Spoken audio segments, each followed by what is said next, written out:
Hi everyone, welcome. My name is Raghav and I'm the founder of the Debate Club. So we started the Debate Club in 2023, late 2023, and we've been conducting these weekly sessions for over a year and a half. And we took a year off and then we restarted last week. And it's our second session since we started again. Basically, the objective of the initiative is that like we want to create avenues for people to have bidirectional discourse. Bidirectional discourse simply means you have discourse happening between people instead of like one party to multiple people. When you think about like the way typically intellectual conversations happen in India, it happens on a YouTube channel or on TV or a newspaper or something, and then everybody else is just consuming that information, and they only get to like talk to their own neighbors or people that they know. So the idea behind the debate club was to create this platform where a large number of people can come in on a topic basis and then like come in, um, exchange perspectives and have like a multi-directional discourse. So that's the broad agenda. And for this session, we have Ekta hosting. So we have a topic for this session, and Ekta will introduce the topic, and then she'll conduct the session today. All right, Ekta, please go ahead. For sure. Thanks, Raghav. Hi, everyone. So good to have you all. So I think today's topic is an interesting one. Um, just a second. Yeah. So access to social media must be restricted to children below 16. So I'm sure like all of us have points on both the sides of this. And recently, like when Australia banned social media for kids, that actually reignited this debate around if children should have the access to social media early on or not. On one side, we can say that like they are in an impressionable age and it could have a lasting impact on them if they are exposed to it early on without any guardrails from the society and from tech as well. But on the other side, and like also the addictive design of these technologies that they get to use early on. And on the other side, we can also say that this is all in a way projecting the already existing societal problems that we have with the kids. For example, like they don't get any exposure to mental health education early on, and lots of things, right? Like we can agree and disagree on this topic a lot more. So yeah, I think I am quite excited to like just get on and hear you all on what do you have to say. And I hope like you have gone through the fact sheet to just get to know more about both the sides of the debate. But yeah, I think we can. Raghav, do you wanna just share the format for today? Yeah. So what's going to happen is that like if you this is your first time you're joining, the way we do this is that we'll have like an open discussion format. Typically, a debate happens between like two perspectives, like two teams, and a formal debates, especially you have like a moderator, and then you have like two teams, and they have like a group of people collaborating and constructing the argument and then making their point. And that's not how it's going to work. Like we're all strangers here. Um, and the thing is that like the way it's going to happen is like we'll when if you have something to say in response to the topic, so you heard it speak about the topic. So usually it's agree or disagree. Whether you agree or disagree, you raise your hand to get into the queue, and then you get to speak when it's your turn. And every time you speak, it's like 5 minutes. You get like 5 minutes, and we'll have a timer that goes on that starts every time somebody starts to speak. And you have 5 minutes until you make the argument. And if you can make it shorter, then it's even better. So if you can say something in 3 minutes, instead of 5 minutes, then that's even better. So try to keep it short so that like we can have like multiple people joining in and speaking. And we'll have the host handle the timing, and they'll let you know like if you're it's your turn and all that. But you should be able to see like on the participant list you can see the order of who's joined. And if you want to figure out how to raise the hand, go to the react button. At the bottom, you see a react button. Click on that, and you'll see an option to raise your hand. So if anybody has something to say, you can raise your hand, and then the host will let them know that it's your turn to speak.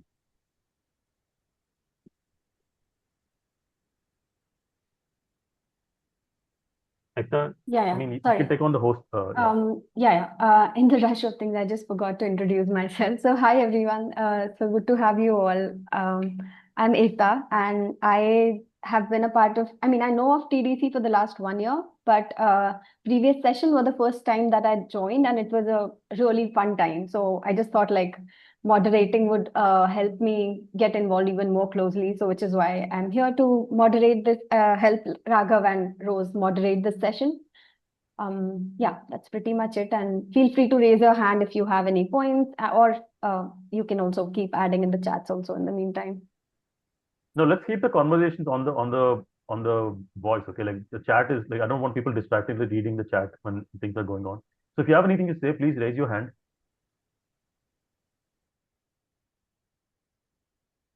Does nobody have opinions on this topic? It's okay, like you don't have to have like really well-formed opinions. You can share your perspective. And Okay. Hi, participants. So I guess I see a lot of you guys have joined for the first time today.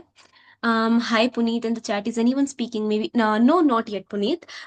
If you can hear me, please let me know. Then we can confirm the same. So let's do this, okay? So this is debate 66 of TDC, the debate club, and the topic for today is access to social media must be restricted to children below 16. Let me give you a bit of personal perspective on this as a neutral person, just giving you a little bit of context to add upon what Ekta has already said. And then you can, like Raghav said, go to the reaction button, raise your hands, and you will be queued to speak in that order. All right. So, as per the topic, there are two motions basically. You can either agree or disagree, or you can stay neutral because this is an open debate format. All right. So, access to social media must be restricted to children below 16. So we see social media having a continually growing impact on people's lives, but especially children who are more impressionable and tend to get groomed in a way online these days because of the kind of trends we are seeing, the kind of um, more emotionally heavy news that we come across every day, not just on your news channels or informative platforms, but even social media or entertainment channels. So people who agree that yes, it should be something that is restricted to people under 16, you can say that you can quote basically researchers that have showed us that adolescent depression and self-harm rates has spiked because of social media usage. And there are cases especially regarding to Meta, where we have seen that people have been exposed to illicit materials online despite them being underage. Things like this, basically, this is again a personal perspective, and people who disagree can argue on the fact that no, early exposure to things that are happening in the world can be of use because people are more aware when they are fully ready as adults to step outside in the world, and they know what is going on and they are better equipped to deal with situations like that. So that is just a little bit of personal perspective I could give. So thank you so much. I see Venkat and Raghav raising their hands, and since Venkat was the one who first raised his hand, I will now let him take the floor. Am I audible? Yes, you are. Okay. So I recently attended a program, a panel discussion on precisely this topic. But first, a point of grammar. I think the title needs to be changed. The title of our debate. So to say that it should be restricted to children under 16 means only children under 16 should be allowed to access social media. That's not the intent, right? So the correct form of the sentence is it should be restricted for children under 16. Anyway, that apart, I attended a panel discussion on this, and one of the panelists was a psychologist from NIMHANS. So NIMHANS, for those who are not from Bangalore, is a very famous mental health institution. They deal with all institution in Bangalore. They deal with all forms of mental illness. And he was saying that he gets a very steady stream of cases of adolescents, typically under 16, who are unable to focus on their studies, who have developed addictive impulses, who are addicted to their smartphones. There have been cases of teenagers attempting suicide for various reasons that he went into. They also one of them was actually a researcher from Azim Premji University, and she was showing statistics that proved that addiction to smartphones, addiction to social media actually spans age groups. The behaviors are more destructive for the under 16s, but even elderly people, right? Even people who come from the pre-smartphone era are now addicted to social media. So there can't be too much of debate on the reality of this. It does appear to foster destructive impulses. It does trigger addictive behavior. Plus, many of these many of these social media platforms, apparently are designed for addiction. The internal memos of many of these social media companies, they show that they were intentionally designed to be addictive, and that's entirely by design. And so society does need to respond to this. This is a threat unlike others that we have faced. Uh, Restricting usage for teenagers under 16 is one approach, and certainly that's been done in Australia, and it's being debated in other countries, including in India. It is being discussed at the government level. Karnataka state government has been proactive in this. They have been discussing this. I believe some kind of a law is due to come into effect soon. The other topic that came up during the panel discussion was, if we are going to treat it as an addiction, then one possible model that we can use is tobacco and alcohol. So one thing that was done very early on is to ban advertising of alcohol and tobacco products, and what we could do is to ban advertising on social media platforms. Basically stop the beast. That might be even more effective than just restricting usage of social media. So these were among the points that came up. I think that as a society we do need to respond to this, very very quickly and very aggressively, and protecting our children, protecting our young should be our topmost priority. Thanks.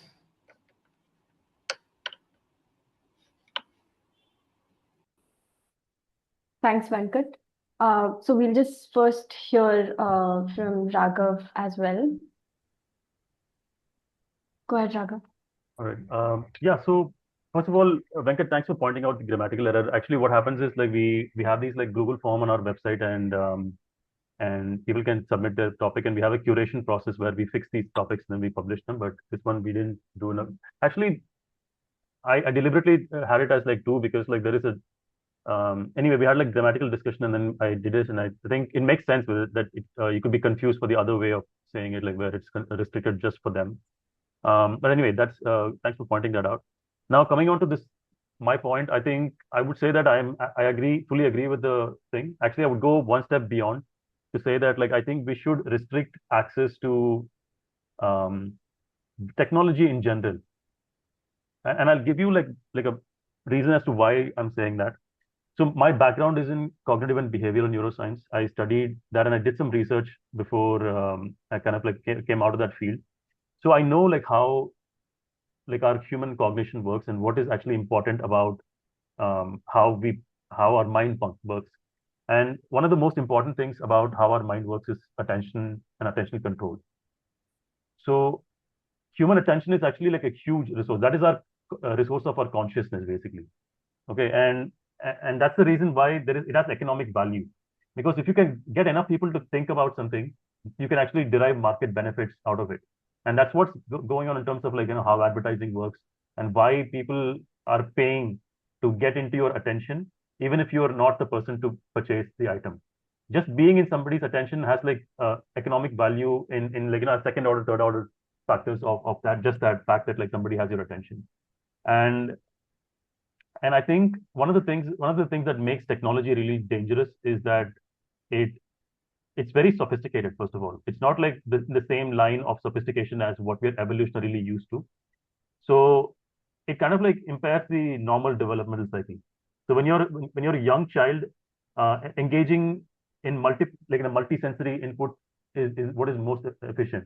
The moment you start concentrating a child's attention all through like the visual attention, and the corresponding changes in your sensory perception or your auditory perception is not changing, and you're just making them sit there and like listen and hear to different things, but their somatosensory perception is like not really activated. They don't get to play outside, they don't get to touch the grass, like go to different environments, to have different smells and the auditory perception and the visual perception corresponding to the environment they're in. The moment you start doing this, you kind of like divide their entire neural apparatus. So I would say that introducing your child to like an iPad or iPhone, even if the advertisement side is wrong, because Venkat was talking about the advertisement industry, but I think just the technology itself can have like deeper developmental impairment in younger children, because especially when they're young, it's when there's a lot of like changes start happening in the brain, and especially like below 16, you have like a different category of like development that's happening, and especially then they're very vulnerable. And when you have like social media, especially like the kind of social media that we have now, with like children can easily access adult content and like very very violent themes very very easily, and it's having a huge impact. And also, I think before we have like a regulatory stance on this, I think parents have to realize that how much their kids are being impacted by this technology, just having like sophisticated technology to play with as they're growing up, and because it limits the amount of time that they get to do in natural environments, and so their body, their brain are not like developing for the real world. It's kind of like developing to optimize for a artificial world, and these people will only like when they grow old, they can only be comfortable in that artificial environment. They cannot like survive in the real world, and that's what's happening on a large scale. Now, coming down to social media in specific, I think Venkat already pointed out that like these platforms are built specifically to maximize your attention, and that's understandable. Like when you're a traditional company, your whole business model is in optimizing for your profit, and in the space that these guys are operating in, the only way they can maximize profit is to increase their engagement time. So their algorithms are optimized to increase engagement time. This is the metric for any application, whether you're a social media app or a typical software or anything, any kind of network.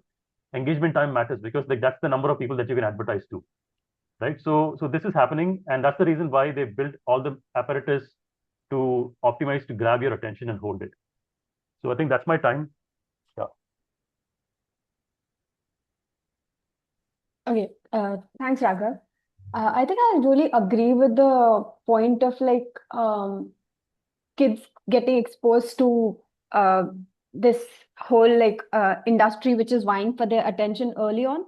But at the same time, that makes me think, let's say we subtract this social media equation from mental health, but there are lots of schools which still don't give children, which have like playgrounds for children to have free play, right? So I mean, there are lots of like social factors as well responsible for degrading mental health in kids. So social media is not the only thing to be blamed for.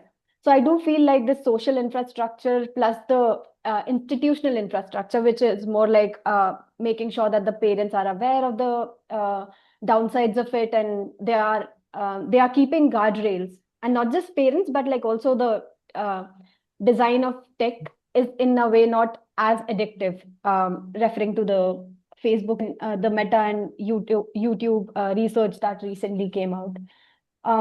So yeah, but okay, I'll let Kishan speak. Rose, are you gonna start the timer? Yeah, thank you. Go ahead, Kishan.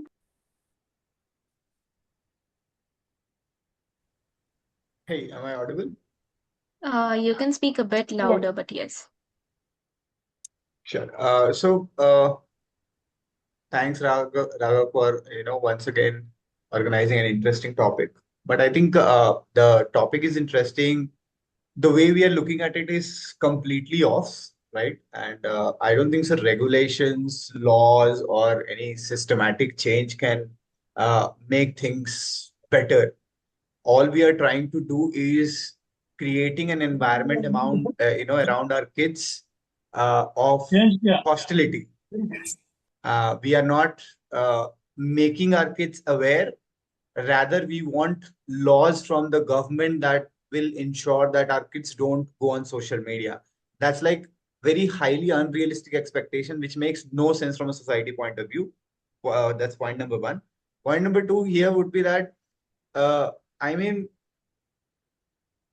makes me wonder, like how long we will keep going on saying that, okay, make law for this, make law for that. Okay, so let's say we have how many? I think 14, 15 participants, there is a law against not watching porn. I think all of them have watched it, right? By the time, before 16, here even the age is mentioned as 16. I think way before that, right? There is law for, in this particular country for, if anyone, to deter people from committing crime.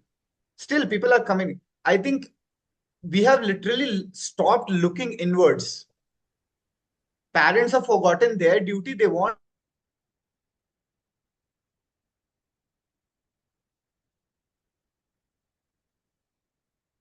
Kishan, are you still speaking? I think we lost his audio. Maybe you're to lead disconnected. a life, financial. Is my voice audible? There's gaps in your audio, but yes. Let me check my connection.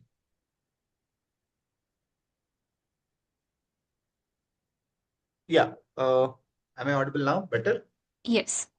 Yeah. So I think we have to stop saying this, that some teacher is supposed to teach my kids what to do in their life, financial or emotional or health perspective, right? Some college professor will give my teacher some guidance. Some tuition teacher is going to ensure my kids will have grades. Some law will ensure that my kids are, basically saving themselves from some social media predators. Come on, yaar, create some environment within your house. Make your kids feel secure and safe. At 2 o'clock in the night, if a mother and a child, even a toddler, right, from the very small age, parents are sitting in pub, what do you expect the child to be? Then you blame the children and the system and the social media. Just see the mindset, dude. Just check, just evaluate the mindset of people going on social media and exploring those toxic content. These are the same people where the environment of the house is very hostile. So some law is not going to change. We are looking at very, very differently. It's like, it's like there is a mindset in and among us.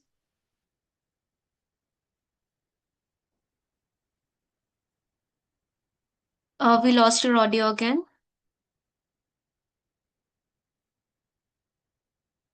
0 to 6 age group, even psychologists say audible now. Yes. Yeah. So even psychologists say that 0 to 6, you need to ensure that the child is not stimulated much. But right from 6 months to 8 months, parents are just opening Cocomelon and leaving the child be, so that the parents can do their stuff. I mean, come on. It's not the society or the social media which is failing. It's the house which is failing. The parents which are failing. Look at the example of that kid who went on KBC. That's a highly stimulated mental kid. He doesn't know how to behave outside. It's not about social media anymore. So stop blaming the wrong stuff. We have to focus on the right stuff if we really want some change.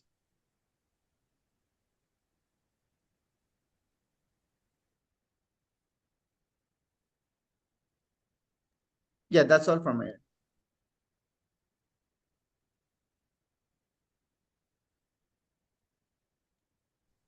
Ekta? Go ahead, Rose. Yeah. I'll go ahead. Okay. Yeah. Venkat, we are just trying to make sure that everyone has spoken once from the participants who have raised their hands. So I'll just let other people speak first and then we'll go. Is that okay? Sure, Venkat? sure. Yeah, makes sense. Thanks. Permission to go ahead? Yes, Rose, go ahead. Okay. So after listening to a few of you guys speak about your perspectives on the topic, I believe I'm somewhere in between. I'm not fully agreeing, but I'm also not fully disagreeing because I've heard so far two arguments.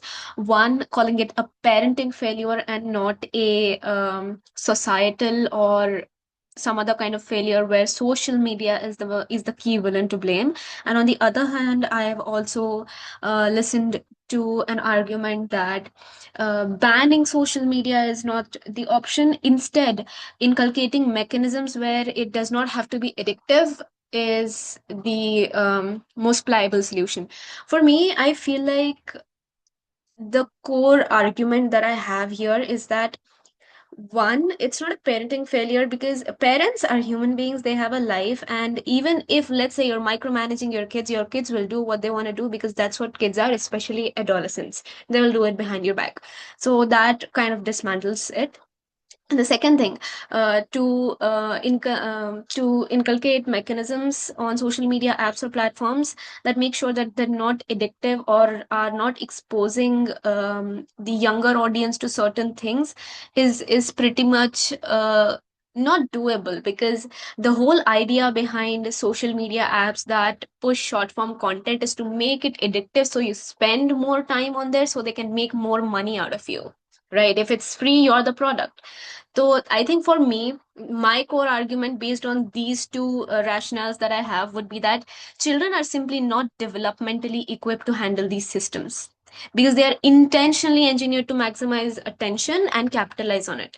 So this, for the younger crowd under 16, who are already very hormonal and very impulsive, for them it creates this sort of behavioral grooming and this sort of emotional dependence that keeps them hooked to all the wrong things, right? So until safety is proven, as a society, as parents, as makers of the app, the only duty we have is to reduce or delay exposure, right? Because obviously people who are making profits off of such business will be fully against inculcating mechanisms that will make it less addicting, because that will be a simple case of profit and loss for them. And as for parents, micromanagement is something I don't think is even possible, even if attempted. So for me, I think delaying the exposure by means of, see, I think banning is one thing, because you can very easily create a fake Gmail ID with your age stated as something that it's not. You can claim to be older than you are, and then you can use that email to get access to social media. So I think banning is not an option. Right now I am open to hear from you guys what you would suggest instead of banning, to somewhat delay the exposure that children are getting to social media these days. So with that, I would like to let somebody else go ahead. So yeah, would love to hear what solutions you have to say. Thank Thanks, Rose. Yeah, I do think that just to respond to Kishan, so earlier you had said that the responsibility of parents is foremost, and I agree to that. And as much as that is the case, but like if we look beyond just this family as a unit and as an institution, after that comes school, and on a, I mean, on a country level as well, you have to have some laws to make sure that whatever tools we are getting exposed to are being kept under check, right? So it's a collective responsibility of all the institutions that work together to raise a child, and what they are exposed to during that time. Okay, so yeah, next up is Puneet. Go ahead, Puneet. Thank you. Hello, this is my first time I'm speaking.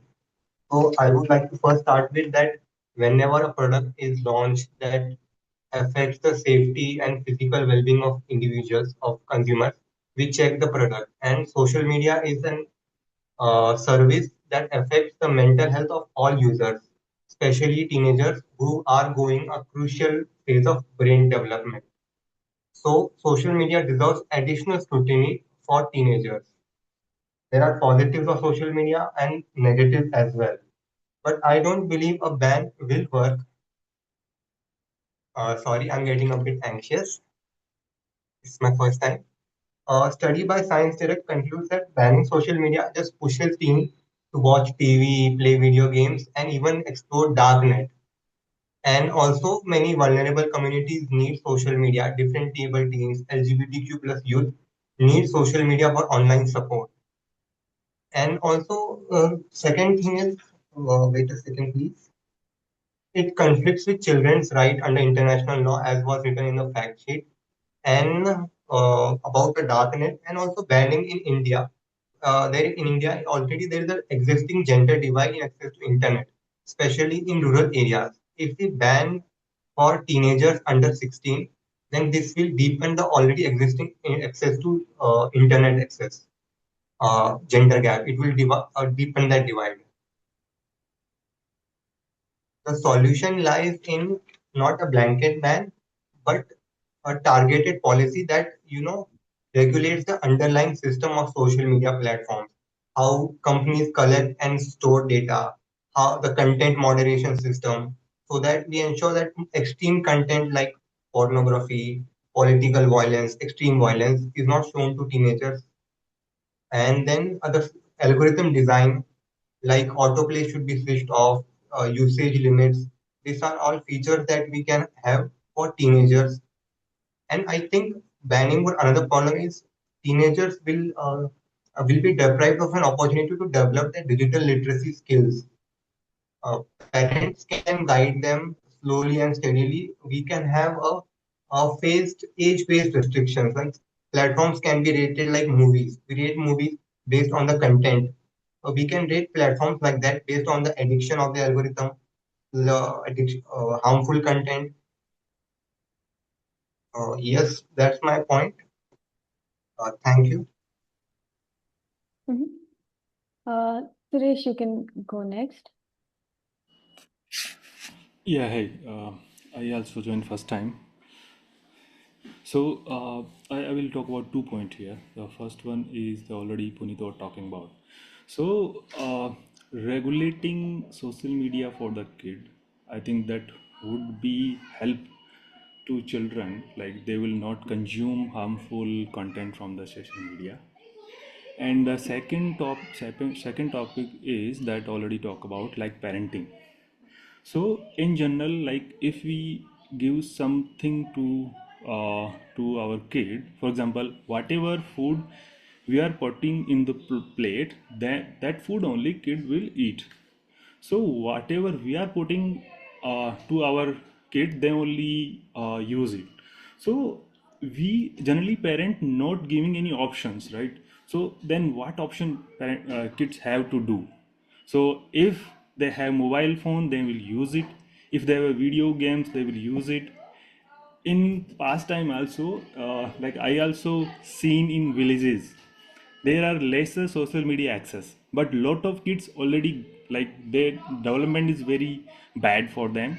So apart from like they don't have social media, and parent also don't have time, they are not giving something. So if parent don't have time, you're not putting in the table plate something they can do, like engaging in good stuff, like any learning, playing, that their mental and physical health grow. If not engaging, then what they will do?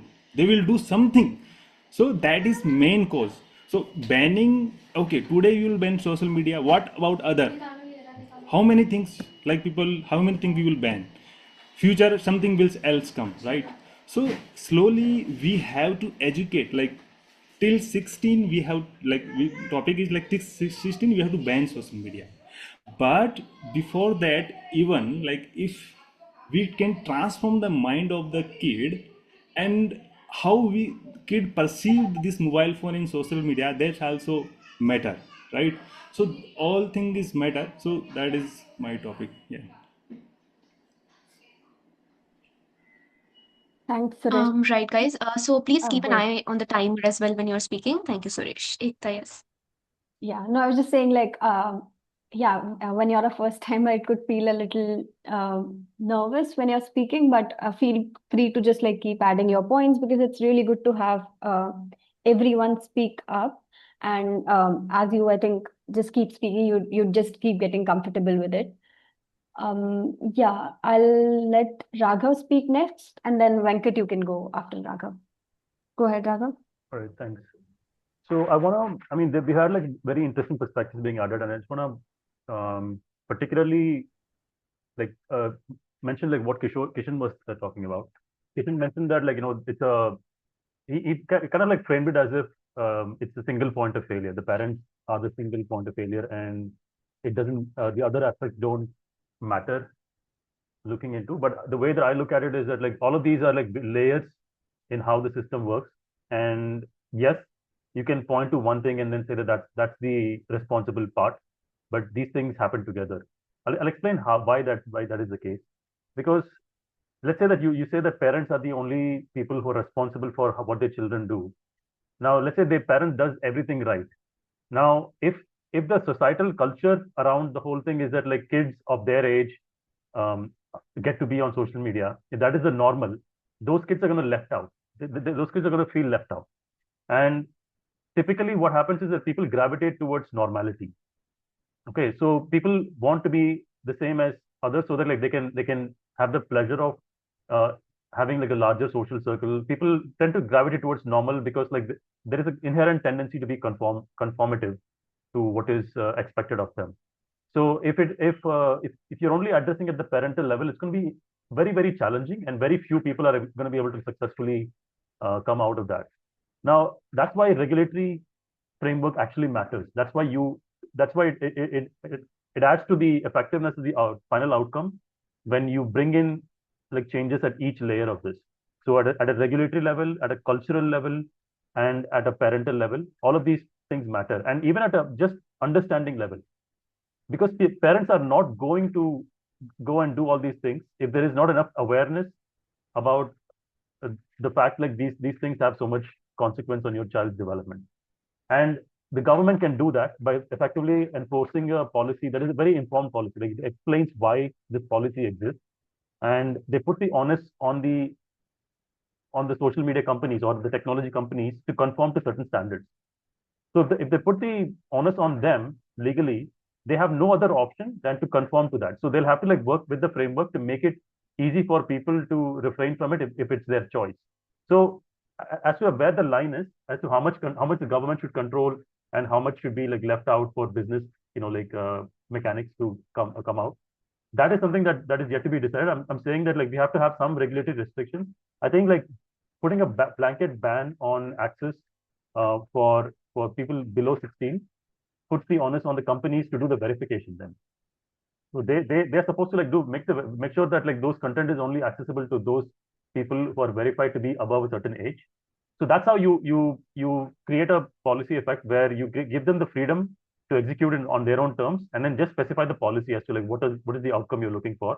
So the government has to do that, and then the platforms can decide how they enforce that policy.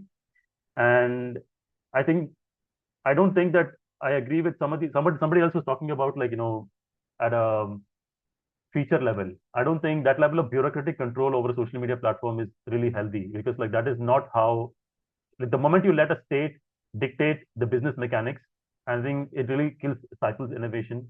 So you need to have like a free market where people can come and build the kind of like businesses they want to build, and the law has to be like a minimal framework that is aimed at like the final effective outcome. Because unless you handle this at the parental level, at the cultural level, where everybody in the society understands that these are harmful, and also the regulatory level where you're making it illegal for businesses to profit off of the attentional farming of like young children, and yeah, like from just a general knowledge perspective, all these things have to be enforced, and this is how policies get built. Okay, when something new happens, we don't understand the consequences. We spend some time watching the consequences, we learn from it, and then we have more informed policies that filter out the negative effects and just like harness the positives. And obviously, there are benefits to having technology as well. Like, as a young child, you can have like a more universal access to high quality education, to digital media. So there are ways to like actually give proper benefit without the harmful effects, and you do that with intelligent policy, intelligent regulatory framework that understands how these things are happening and where is the exact point that is like harmful, and then isolate that and then filter that out, instead of like doing like a blanket ban on things without understanding. So I think that's just my point, that we have to act at, to summarize, basically we have to act at all levels. It's not going to be possible to do just the parental level when the other levels are being unmonitored and open for abuse. So it makes it easier for a large number of people to enforce the parental level responsibilities when you also have like cultural responsiveness to it and also regulatory responsiveness. Yeah, that's it.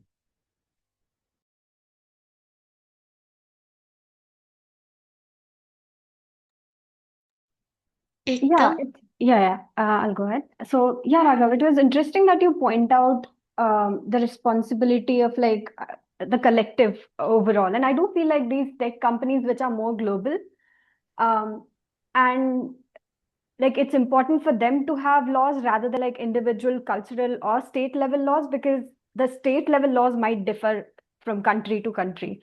So just having those checks and safeguards at the tech level might ensure the safety of like whoever is using the platform. But with that, I'll let Venkat speaking. Yeah, Venkat, you can go ahead. Am I audible? Am I Yes, you're audible? good. Guys, Yes, you are. guys, let's not ask if you're audible. Just assume that you're audible. If you're not audible, we'll let you know. Okay.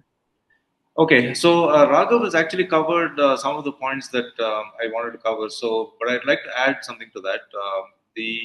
So the children who are denied access to social media or denied access to smartphones by their parents do get isolated socially, because that is the new normal right now. Whether we like it or not, it is the norm for children to have access to smartphones and social media, and they do get isolated. They end up with no friends, and they do develop mental health issues. So this is not a hypothetical scenario. This does happen in real life, so that's all the more reason for society to step in and help the parents out. uh, for society to take the view, again, I'm responding to what the points that Kishan made earlier. Um, you could, of course, take the view that raising kids is entirely the responsibility of the parents, and that society owes them no obligation to help them in any manner whatsoever. But my view is that that is abdication of responsibility. It has never been, historically or now, it has never been exclusively the responsibility of parents to raise children. Society has to help. There has to be an environment that facilitates, that interaction, that the process of growth of the child. And at different points in a child's existence, there are other entities besides the parents that acquire greater influence. When the child first starts going to school, the teacher becomes a very important figure, and frequently the child, tends to believe the teacher more than the parents. And so, if the parents, disagree with what the teacher is telling the child, they have to work with the teacher, right, to adjust the message.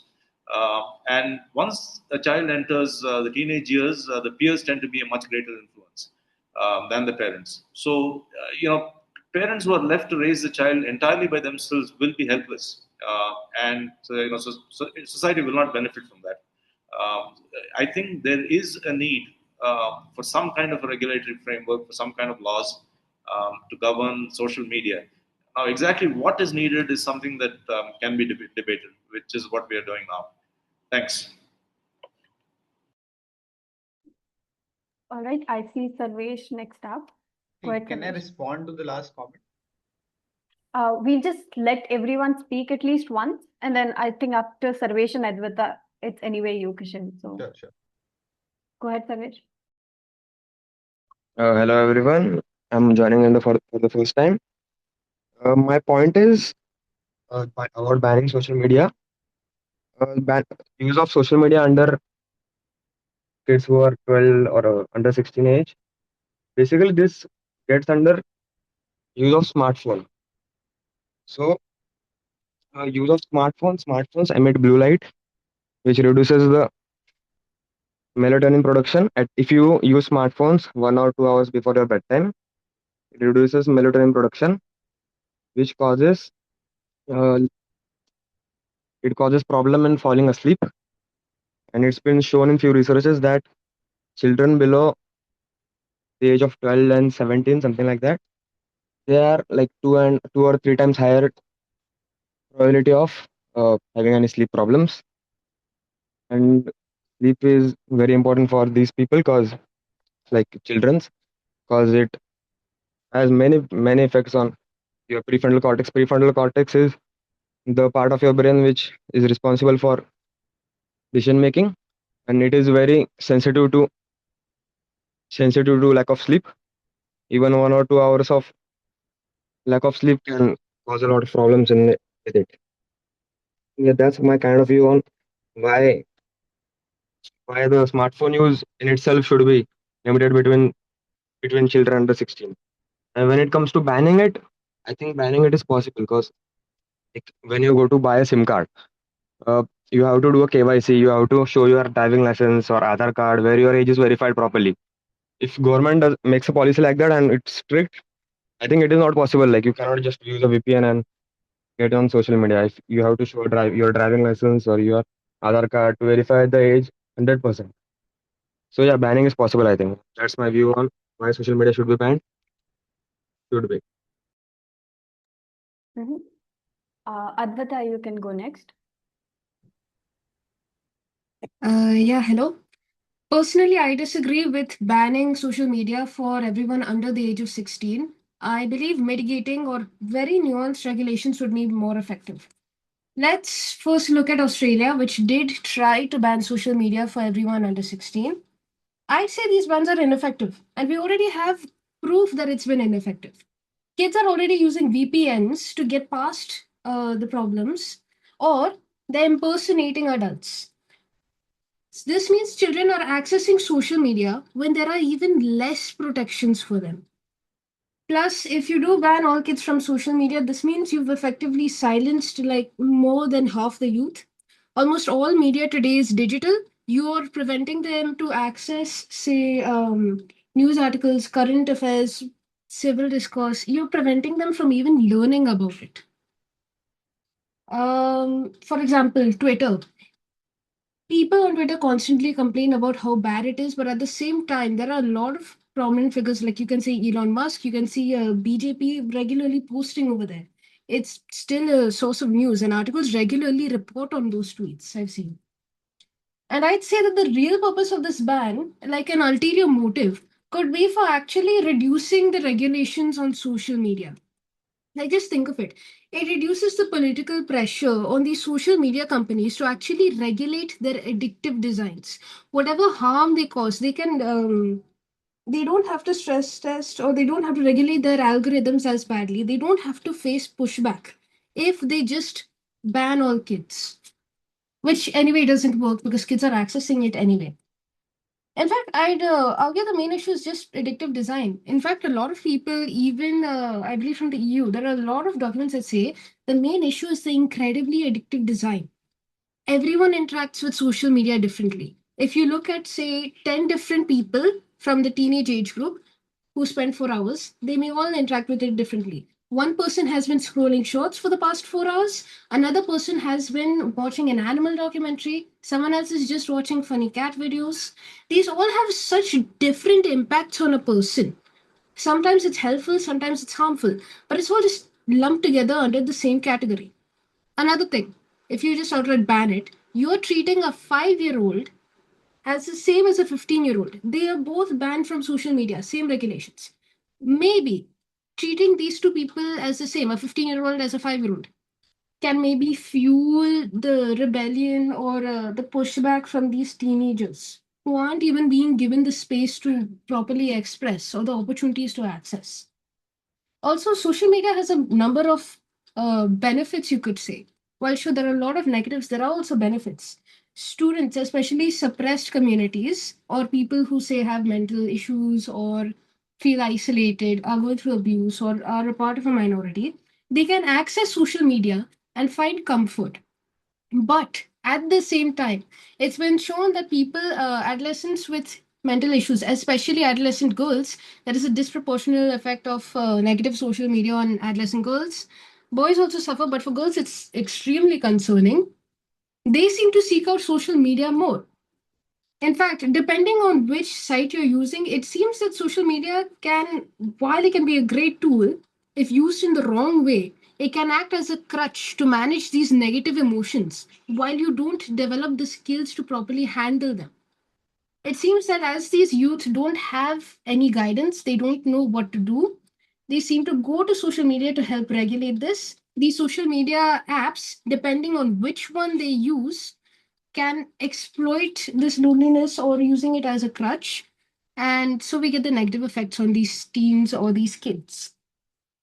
But at the same time, I think it depends on education. A lot of people have already mentioned the negative impact on kids, the responsibility of parents.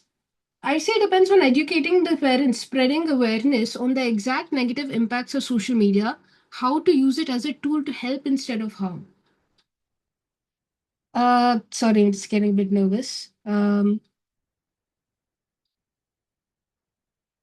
Because adults have also seen huge negative impacts from social media themselves.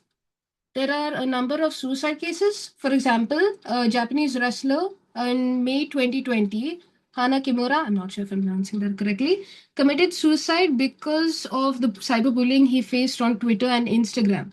And similarly, you have a lot, okay, my time is up. You have a lot of adolescents who are also committing suicide, either because of or clearly linked to social media.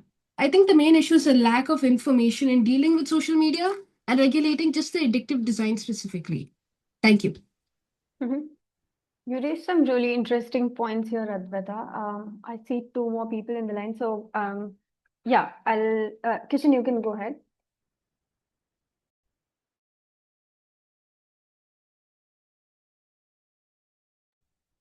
Kishan, can you hear me? Right. Kishan, we can't hear you and you're on mute. Okay, so while you unmute, okay, looks like. Yeah, am I audible properly now? Yes. Go ahead. Yeah, so just 3 pointers. All I'm hearing from the audience is that, ban this or put a stop there, uh, you know, put a age restriction, platform should take the ownership. I think we are, again, as I started saying, we are looking it all wrong. First of all, the parent need not, basically micromanage things. All parents need to do is basically teach the kids how to interact with it. Consider it as another form of this, and this is basic parenting. Any busy parent can do this. How to engage with a platform. See, YouTube shorts are not bad, right? You can learn a very detailed information, or basically you can choose what to learn in a very short form, right? And based on the interest, if it interests you, explore a longer version. This is the psychology of YouTube shorts. I can bet you 99.9% of the parents don't teach this to their kids. That why shorts exist. So, see, the platform is not bad. The content is not bad. The way you are consuming and the parent who is not teaching it is something wrong. And you don't have to micromanage. See, if you're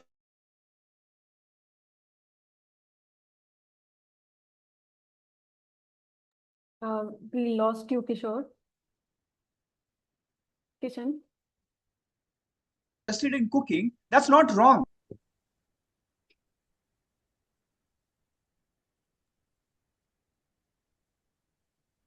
Kishan, there are a lot of gaps in your audio.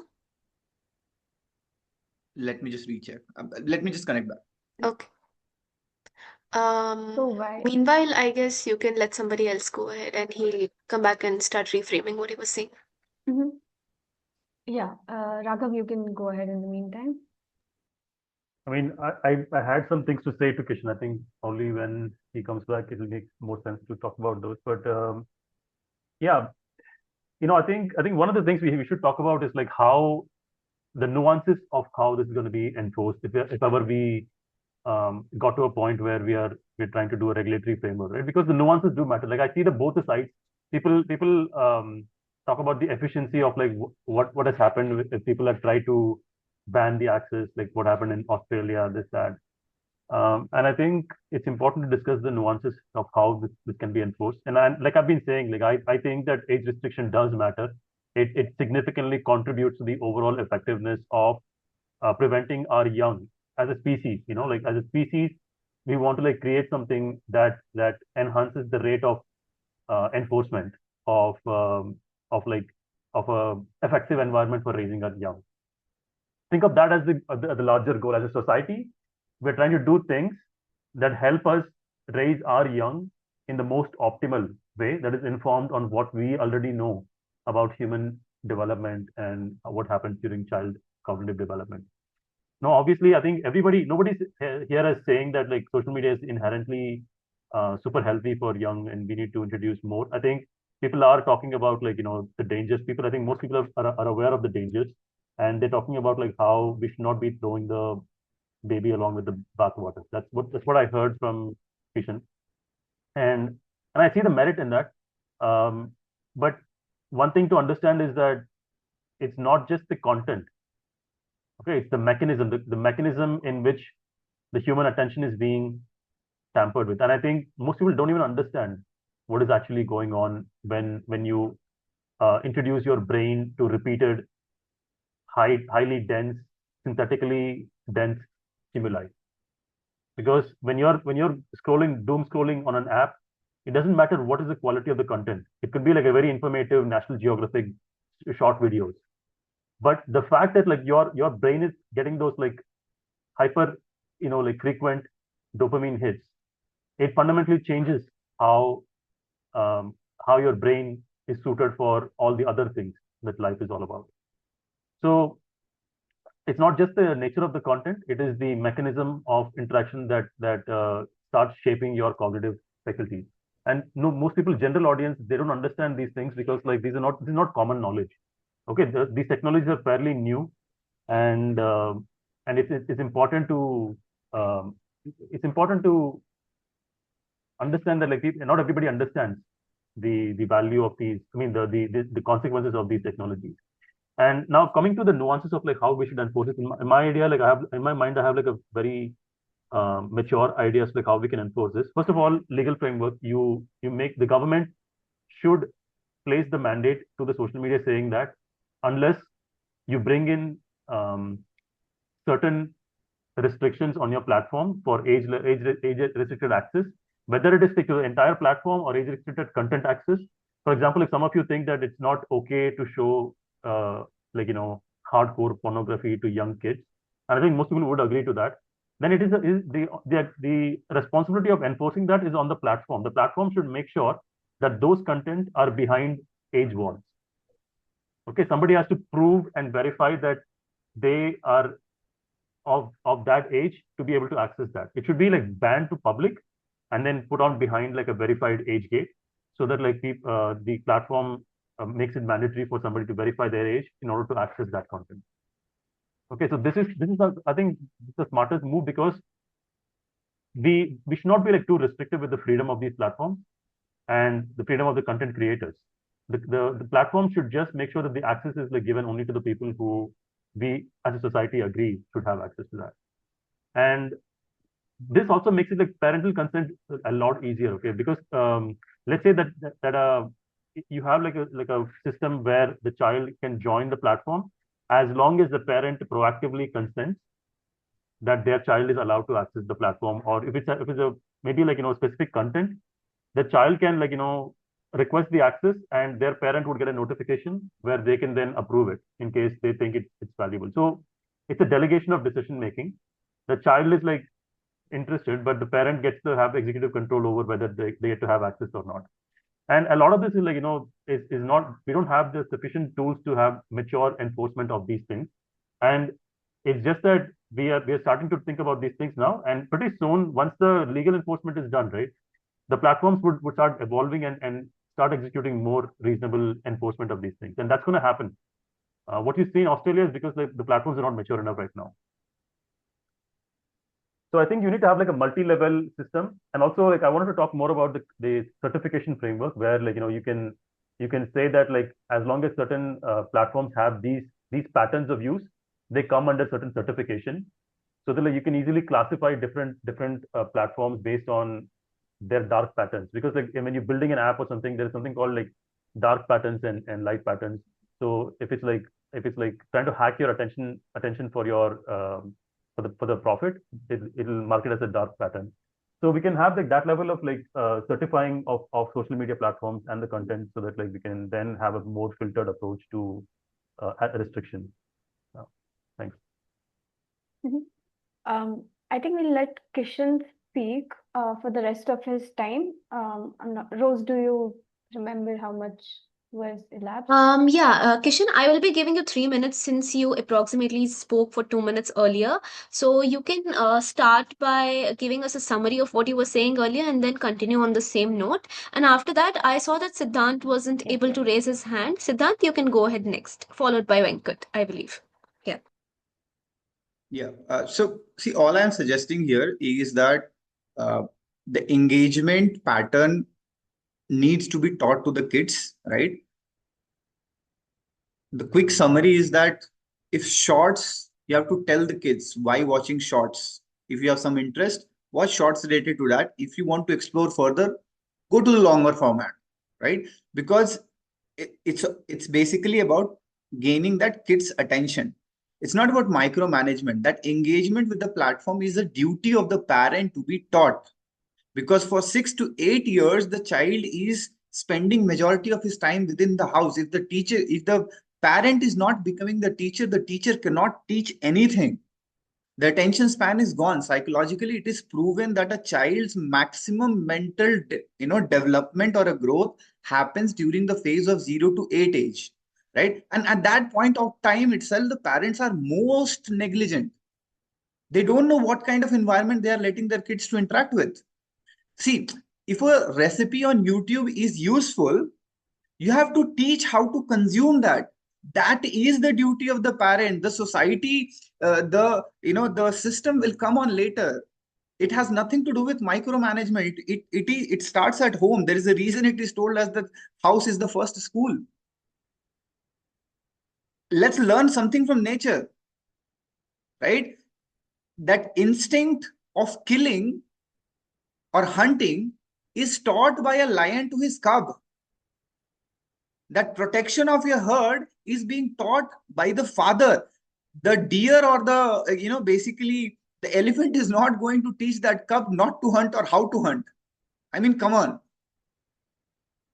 We have to really be very realistic about, because that 0 to 8 age is very critical, and that is the time parents are least bothered about their kids, and all of a sudden they expect at the age of 13 that the child is supposed to be mature. At the age of 15 he's supposed to take studies very seriously. At the age of 18 he's supposed to take life seriously. At the age of 21 he's to take the whole world very seriously. I mean, come on.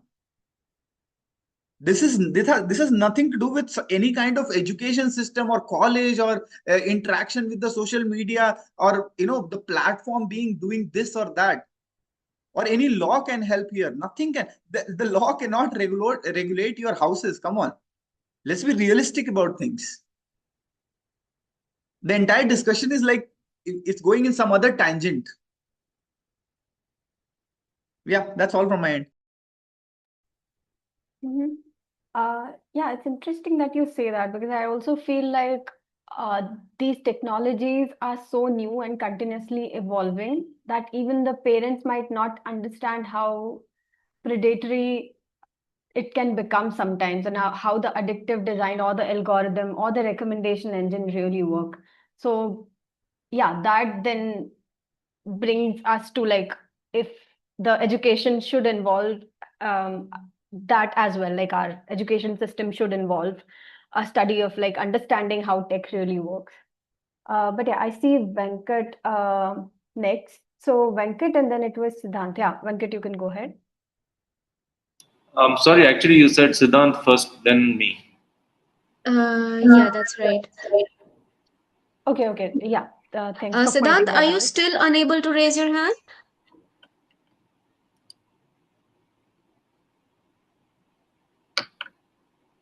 I can go now. I'll finish my Yeah, point go very ahead, quickly. Siddhant.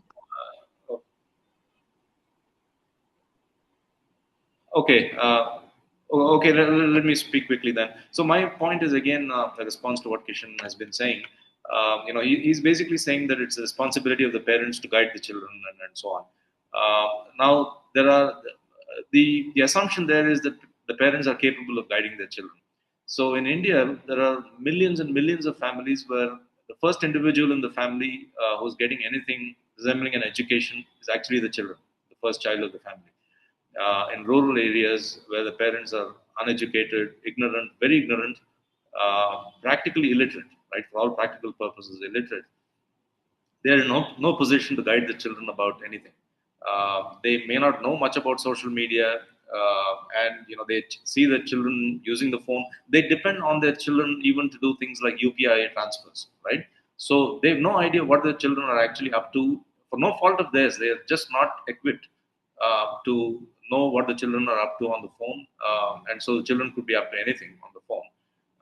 And again, the studies that have been done show that teenage addiction in rural areas is at least as high as in the urban areas. So, in this situation, we cannot really depend on the parents to guide their children. Their children will spiral out of control in addictive behaviors before their parents have realized anything.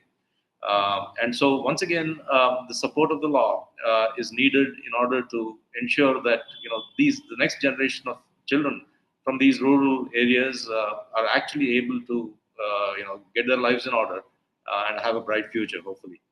So I think some form of regulation is essential.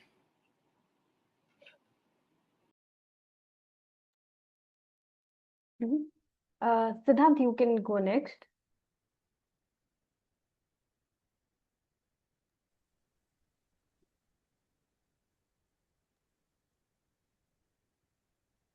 Okay, looks like he's not talking. Like, let's not waste time. I think who was next? Can I counter that point? Actually, let's go based on the order. I think I'd raised my hand. Yes. So before after Venkat, it's even you, Venkat. Raghav. So you can go ahead. Yeah. And then Advaita and then Kishan. Also, when you've spoken, please lower your hand. I've All been right. lowering it anyway. Raghav, can I add something before Yeah. we let you speak? Yeah, go ahead. Right. So after Raghav, Advaita, and Kishan, we will be having a rebuttal session opening up. So here, basically, you can respond to or counter any point that anybody has made previously. All right. So just putting that out there. Raghav, please go ahead. Yeah, so I mean, I want to rebut like what Kishan was saying. I think maybe there's a misunderstanding in as to like what is the nature of the topic, because we're talking about like regulating social media to 16. It doesn't mean that the enforcement has to happen at the parental level or the familial level or at the level of accessing the telephone, like accessing the device. So the first thing is like when you agree on this, then mechanistically you have to decide where makes the most sense. And obviously at the parental level or the home level, it doesn't make sense to enforce. Like parents barely like I agree with what Venkat said about like whether people are actually capable of giving that guidance to their children, because I think maybe I'm not sure like about your background, Kishan. I think you're making some assumptions about how childbearing like parenting actually happens, because most parents don't have the time to do the basic things. And if you're asking everybody to be like a super parent, where they have the time to take care of all the things that they need to do to bring food to the table, a lot of people live below the poverty line. Okay, these guys don't have the time to actually provide for the family. And on top of this, you're asking them to first go and understand the latest technologies that are happening, like YouTube Shorts. YouTube Shorts came out, and how many people do you think actually know about that YouTube Shorts? Not everybody has access to that smartphone or like even knows about these things. And the kids, like Venkat was saying, I think kids are the first ones to learn about a lot of these technologies. So you're asking the parent to do all the things that are required for economically sustaining the family, and then go and learn these things, and then have enough expertise on it to then go and teach their children. That's unrealistic. And if you're gonna expect parents to have that and blame them if they don't do this, then you would blame 95% of the people, and then just like say that like of course your children are going to be mentally disabled. I mean that's a very poor like thing to try to do. And the effective thing is like when you say that access has to be restricted for young people, then you put the onus on the platforms to enforce it. They have the technology to do this. Anybody who understands how a large system like that is built, you can engineer the necessary mechanisms to go and implement that so that like it's age gated, so that like you're overall minimizing the final harm that is done to the children. Because as a government, if you're enforcing this, the outcome that you're intending to have is that a large number of kids get to have the opportunity to grow up without having harmful impact from some different things. So only if you enforce it at the level where like social media platforms have to engineer the platforms to bring out this outcome, that's where it makes sense to place the responsibility on. And yeah, so that is the main thing that I want to mention with regard to what Kishan was saying. But yeah, I think I'll stop there. Yeah. All right. We have Advaita next. Go ahead. Okay, do I just get 2 minutes? Okay. I'll just be very brief about my point. About parents being responsible for most of this weight or shorts not being a bad thing, short form content. A lot of social media apps literally shove the shorts or short form content, reels or whatever into your face. You need to use website blockers to use the social media app without being without shorts being the first thing. In fact, sometimes if you open an application, it automatically goes to reels or shorts or whatever. Um, I'd say that the lack of resources and regulation, the lack of study on the impact of addictive design, and the lack of awareness for everyone is the main culprit. The main argument that Kishan has made is that the parents are mainly at fault and shorts isn't that bad. Shorts, literally, there was a study shown in, I believe, Stanford. They studied 10 minutes. Participants would scroll shorts. They'd passively watch a single video for a long time, or they wouldn't do anything. It was the group that watched shorts specifically that had the lowest attention span and performed the worst on cognitive tests. You'd expect that shorts has some kind of engagement you have to scroll, so it's the same or maybe a little better than just watching something. But it turns out it's even worse. Something about using the action to immediately cut off whatever you're focusing on, this seems to lower your cognitive ability. It's proven to actively harm human cognitive health. But for some reason, it's still being allowed on every single media app. A common phrase in Silicon Valley is move fast and break things. And right now, people seem to be keen on breaking our minds. As for parents, I think it's important to acknowledge the societal pressures on parents. First of all, they used to say it takes a village to raise a kid, but nowadays the most a kid is going to interact with is their own parents. And maybe they'll have support from their teachers. And if they're not being bullied and they're not being isolated, they have some friends. There's still a lot of weight on the parents who, yes, while they do have sky high expectations, there's also a lot of pressure from family and society members to make parents ensure that their kids are excellent or excelling, even though they don't have the proper resources or guidance to do this. And social media does not help in this cause. Parents may even allow their kids on social media thinking they're raising their kids to be tech savvy, when in reality, it's harming their children even more. Parents and many adults also fall victim to the traps of social media. You can see grandmas or even my own parents. I see them with 8 hours screen times, and they also have their own lot of problems with family issues and whatnot. They're also facing a lot of pressure. Everyone is struggling in the system, and social media is not doing a lot to help, is the main point. I think it's a bit flat to just blame parents over here. There's also a huge stigma around mental health awareness and resources, getting help. Mental health problems is the main issue that causes in adolescence, and parents are not able to understand because the problem is invisible. They're just seeing their kids on their phone, which can be helpful, it can be harmful, they don't know. But they're seeing all these incredible negative effects like their kid has is mourning. A lot of parents describe it as it's like their kid is mourning, or they only see this kind of behavior in people who've really gone through tragedy. But their kid isn't doing anything. So these parents are left struggling alone. They're going to be judged if they try to ask for help or go for a therapist. A lot of parents judge themselves. They're insecure about their failures as a parent. And the child is also extremely frustrated because they can't express their pain. And they also feel guilty because they don't understand how badly social media and their own phones are affecting them. The main problem is addictive design and these social media companies. I believe that that's our main target. But at the same time, we always look to technology as the future. Almost everyone praises it excessively. And there's also a huge incentive to dump your funding to get into these technology markets. People are eyeing that as a career. They're focused on developing this specific sector, and they're overlooking the negative impacts it has. That's all I have to say. Thank you. Advaita, thank you so much. That was great clarity of thought right there. So next up will be Siddhant. Siddhant, please let us know if you're here and available to talk because we've not been able to hear you. Yeah, I'm audible now. Your audio is very, very low. You will have to either hold your mic closer or speak louder. I'm audible now. Yes. Just for Yeah, okay. confirmation, So will this be a rebuttal or will this be an independent argument that you'll make? no. I'm like giving my overview after hearing all the thoughts. Okay, you can go ahead. Your timer is set on 5 minutes, and after this, everybody will be doing rebuttals. So the timings for that, your duration will be 3 minutes. After Siddhant. Yeah, okay. So I heard like a lot of people are saying parents should do this and social media needs to be handled this kind of addictiveness. But this is the internet, right?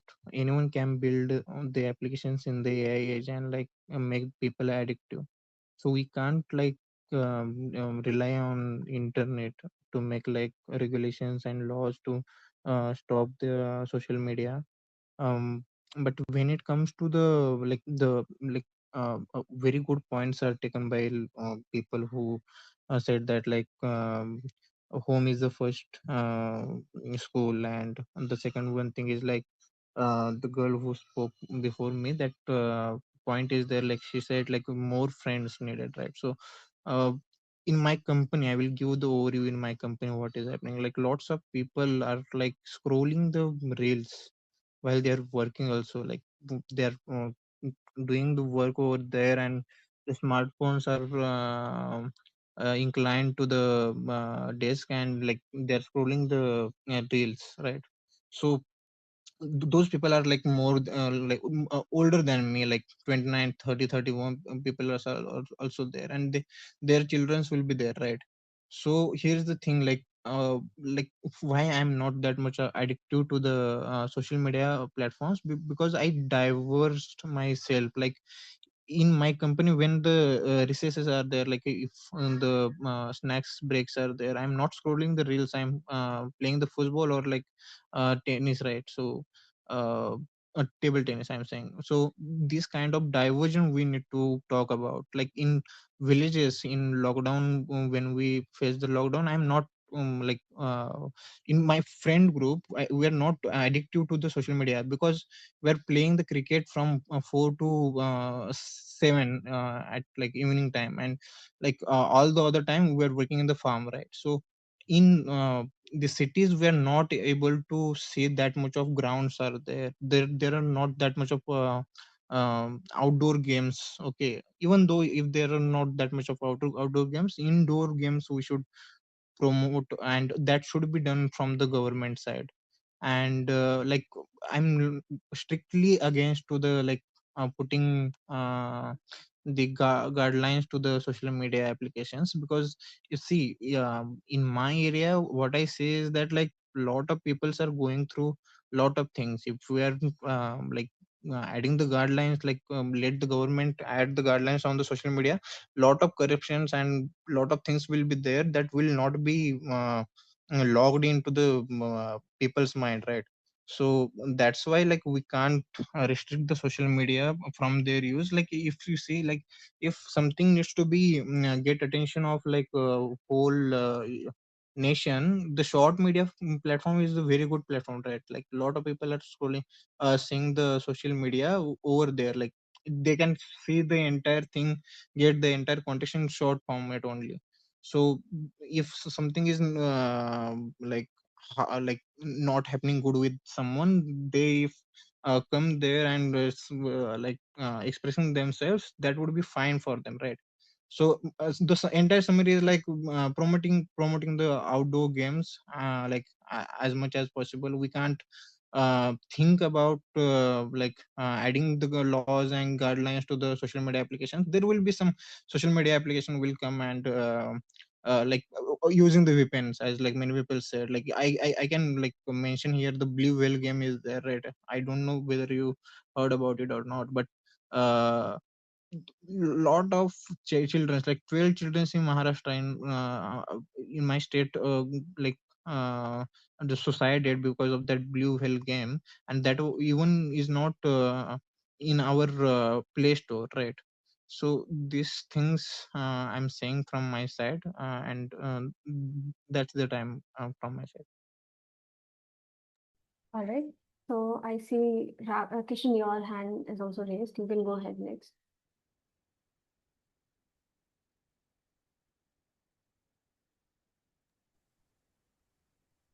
Kishan, you can unmute yourself and speak.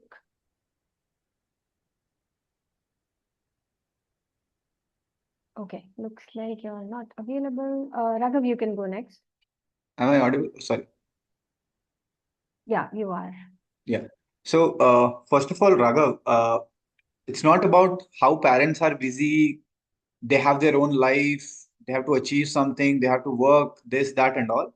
See, I think, again, we are moving, like, as a society, we have moved too much away from our basic roots, right? And our basic understanding of family, okay? Basic understanding of society, and basic understanding of what a family feels like. We are stuck between America and China, just like on many social issues, on a issues like these also, which are very critical, which are actually going to reshape one particular generation.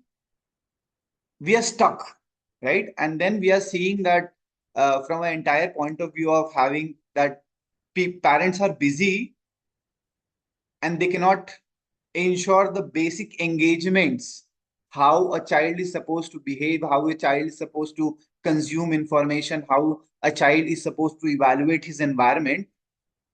Then literally make thousands of laws, ban these platforms, right? There will always be something which is going to hinder and impact the mind, right?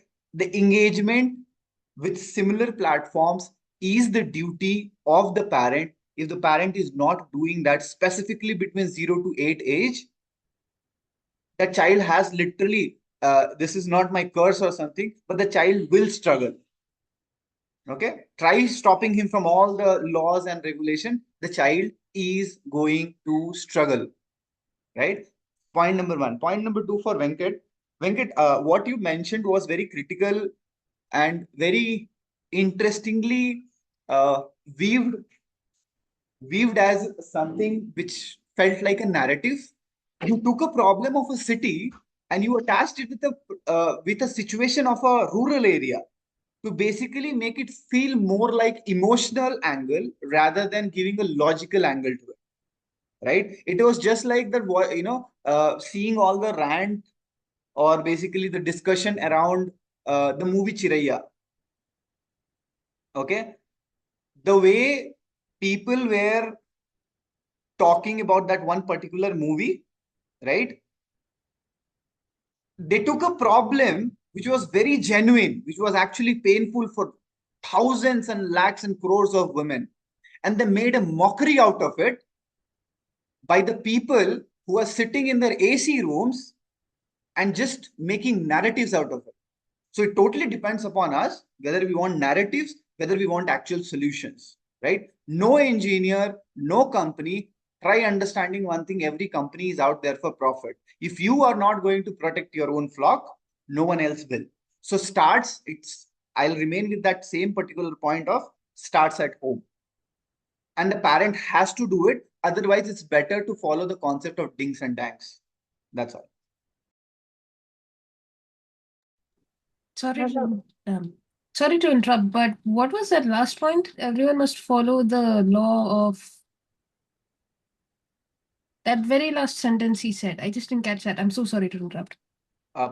All I said that you have to follow the natural proceedings of a system, right? A parent is supposed to do their duty, right? Just like how nature teaches us to do our basic duties. No, I think Kishan, If she's you are talking not about the doing that, dinks and danks. But I think she's asking you to elaborate on that. What was that? yeah. So the last point was the modern concept of dinks and danks. Yeah, you can follow that. That's much more better, because if you are taking decisions which is not in a positive interest of a child, see, a bad rose Kishan, child Kishan, can hold on. actually, First, explain what dinks and danks are. Like, you're talking about double income, no kids, right? Dinks. yeah, those And things, then yeah. dank. What is dank? I've never heard of dank. Uh, I think double income, no kids with dog, or something. Is that what you're similar talking? see, that concept What is is the so nonsense. underlying? I don't even Describe want it. to learn the abbreviation, but you know what I mean. So if No, you can but when you say understand that, different it will dance, much. like I don't get what you're trying to communicate, because like I think that you're talking about double income, no kids. But when you introduce dank, is it just like a phone, like, you know, it's like you take making There are satire of the similar con. Raghav, there are Okay, okay. similar concept. I think you are trying to fixate on something which you will find it difficult to respond. So you get the gist here, what I'm trying to say. No, we just want to make sure we understand exactly what you intended. I think Yeah, my you're intent trying to is satire that parents concept. who Okay. cannot take Guys, I care would of their like it kids. if nobody interrupts the other. Any clarification needed will be given, and any questions asked will have their own time. All right. Okay, hold So on. So yes. we were just like clarifying. I think I was just clarifying the question that the other person asked. Anyway, Kishan, you can Okay. continue. Finish your point. Sorry, your Go time on. is up, Kishan. Yeah, yeah. So we'll just, yeah, okay. Next in line is Raghav. Raghav, you can go ahead. No, yeah, I think, see, I get the point that Kishan also made. See, the thing is that I'm just saying that it's easier for parental enforcement of these things when there is regulatory support for it.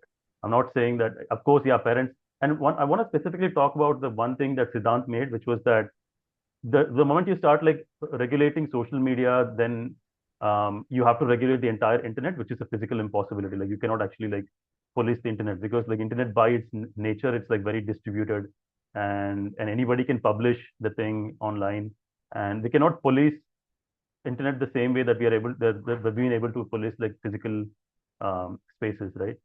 So I get that point, and I think that it's not about like eliminating things. It's about like arriving at a realistic, cohesive framework that can help people at enforcing these things at all levels.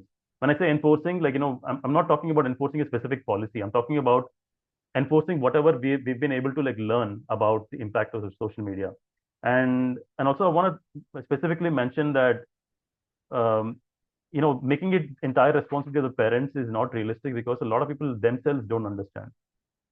And I think somebody offered an example of they go to their workplace and then they see that their elder colleagues do the same. That's the truth. That is the ground level reality, is that there's a group of people who don't even know that it's harmful. And then there are a group of people who know that it's harmful, but they cannot physically get them to have the discipline to enforce it upon themselves.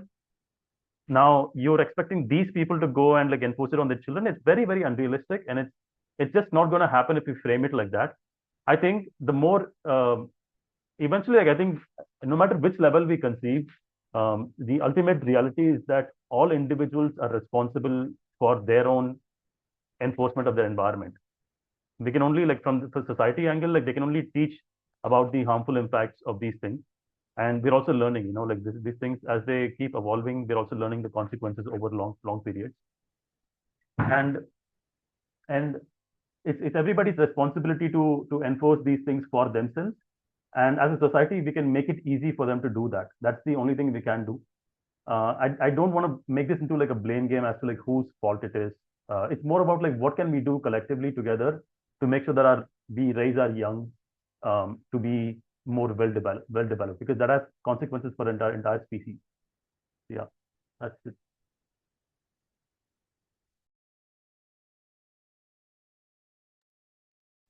All right. Thanks, Raghav. So in the interest of time, I think we are already like at 12:30 right now. So maybe we'll just take some last closing thoughts from Venkat and Rose, and then we can wrap up. Yeah, just one big point. Again, I'm just answering Kishan's point.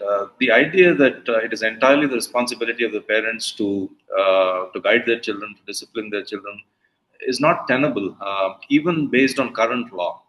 For example, it is illegal to sell alcohol to minors, right? And that is a case of society stepping in to help parents, keep their kids away from alcohol. If we took the view that it's entirely the responsibility of the parents seriously, then those laws should be repealed and it should be left to the parents. Social media is no different. It is a new form of addiction where society has to step in to help the parents. Now, there could be practical difficulties, right? The kind that Raghav was referring to. Do we need to cut off entire access to the internet? Uh, there could be practical difficulties that make these laws difficult to enforce. And I think the debate should be focused more on that rather than whether restrictions on social media are for minors are in themselves desirable or not. I think the conclusions from the studies are very clear. We do need restrictions. How to make the restriction accesses, how to make the access restrictions effective is where the debate should be focused, in my opinion. Thanks.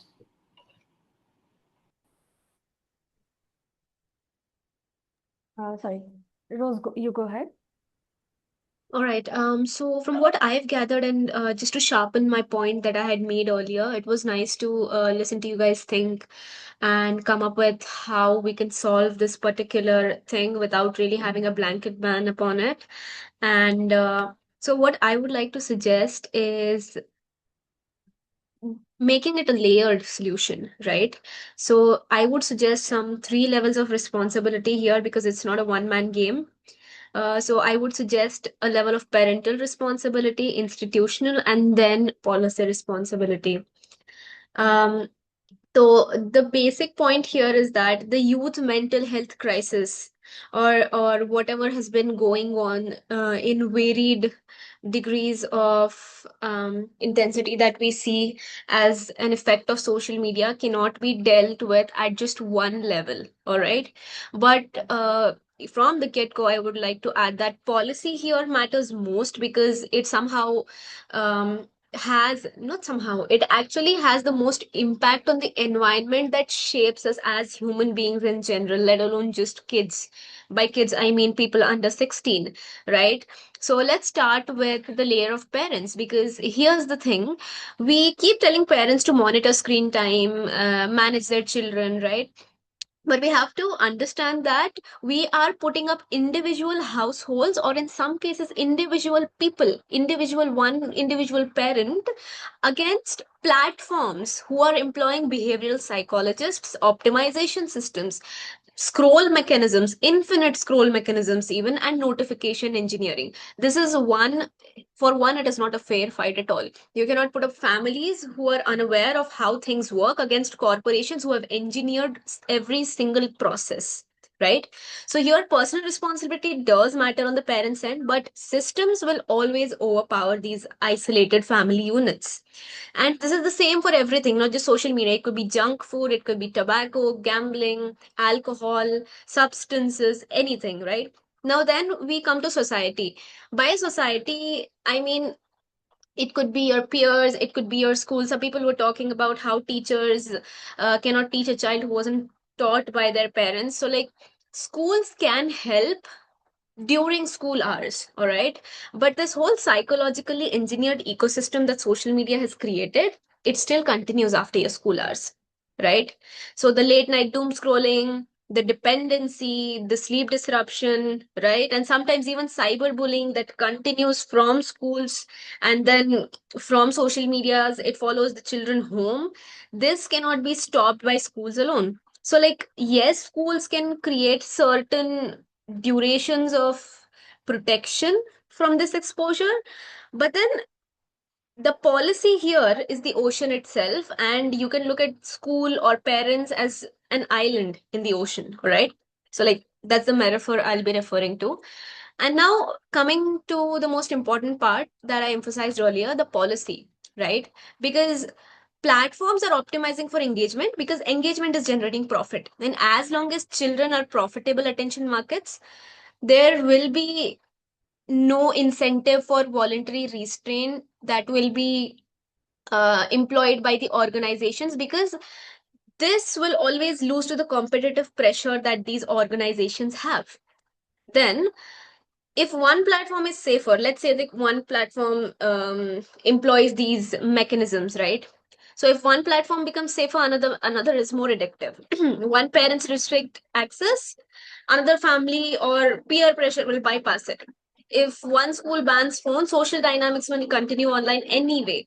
So policy is your baseline. So what I'm suggesting for this particular topic as a solution for this problem is you reset the baseline, you reset the policy. Let's look at it like this. Until now, we started off with kids should never use technology. Let's reframe it. Delay social media tech until greater development maturity is achieved by the child, right? So we are not proposing digital isolation. We are proposing developmental timing. We see this everywhere, even in India and in many other countries as well. There's a legal age for driving, there's a legal age for voting, a drinking age, in some cases even a driving age, a gambling age even, right? So here we already know that society accepts there is capability that changes with age, all right? So we can build a public health angle to social media where we bring in layered public health interventions for social media like there are for other things. For example, driving. There is a mandate for seat belts. Seat belts do not stop road deaths. They just bring down the number. They are a precautionary measure, right? And for example, smoking warnings on the cigarette box itself, it does not eliminate smoking, right? It creates a sort of mental barrier that may or may not work, right? So the question is not whether one policy is solving everything. The question is whether restricting access to kids below this said age is reducing systemic risk or not. And there is evidence, if we look at other cases, that yes, it does. All right. So parents matter, schools matter, digital literacy also matters, but none of them can fully function when children remain immersed in these systems that are designed to maximize engagement. That is why policy intervention is necessary. So if we give this a public health angle, I think it would be of great help. And with that, I would like to wind up. Anybody who is up next is welcome to put their thoughts forward.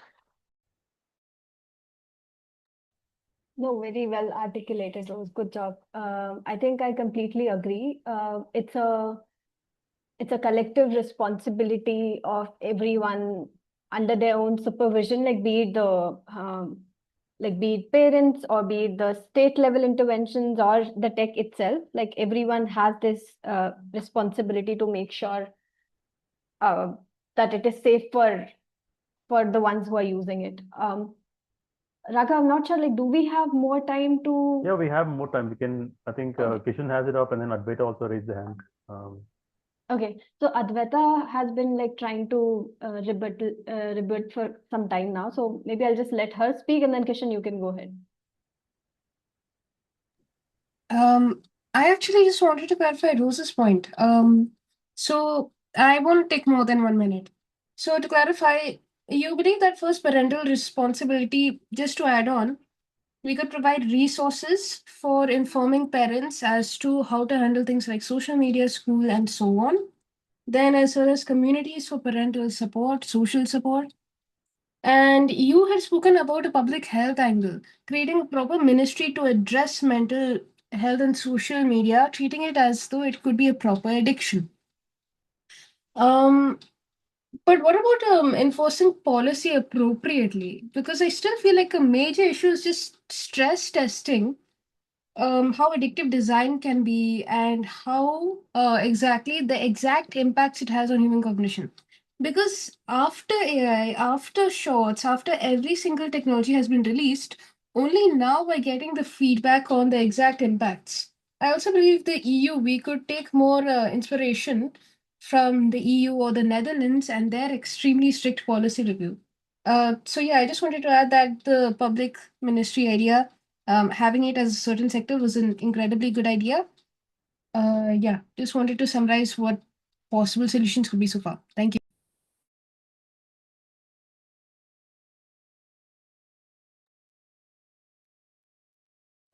Kishan, do you want to go next? Yeah. So, see, couple of things we have to, like, if we really want a solution, the statement should be that in general, my thought process is that if we have a problem, either we can just keep talking about it or find a solution. And the solution has to be inwards first, outwards. This is my thought process. I'm not implementing it on anyone else. But ideally, if you do not change internally, externally, do not expect anything to change, because the businessman is supposed to do his business, he's doing his duty. The politician is supposed to play the politics, he's doing his duty. All we are expecting that some sort of person or some element in the society will come and eventually lift us up. So in 1989 also we were discussing poverty. Today also we are discussing poverty. So similar sample. Today also we are discussing social media abuse. I think 10 years ago also we were discussing, and after 10 years also we will keep discussing that. Nothing gonna happen unless we do not teach our kids in those critical years. Okay, critical years. When I say medically, psychologically proven critical years of 0 to 8. If you do not teach a child, a girl or a boy, irrespective of gender, if you do not teach them how to engage with their environment, with the equipment, with the technology, and these concerns are majorly in the tier 1 cities. गांव में लोगों को फर्क भी नहीं पड़ता. People in rural areas, they don't even give a damn about how their kids are doing. They are just concerned about basics. These discussions are mostly tier 1 and tier 2, tier 3 city specific, not there. So if it is actually a problem with that we want to solve, right, that will only happen through awareness. A child who screams in the house and gets a toffee or a toy will scream in the school and get his things done, will eventually scream in the college, he will scream in the school among his friends, and eventually he will learn the habit of screaming. Right? A one child, girl or boy, totally depends. The parent has to think that this child is responsible for another one generation. So if we are not analyzing on that, this might sound like a little bit philosophical, but that's the fact.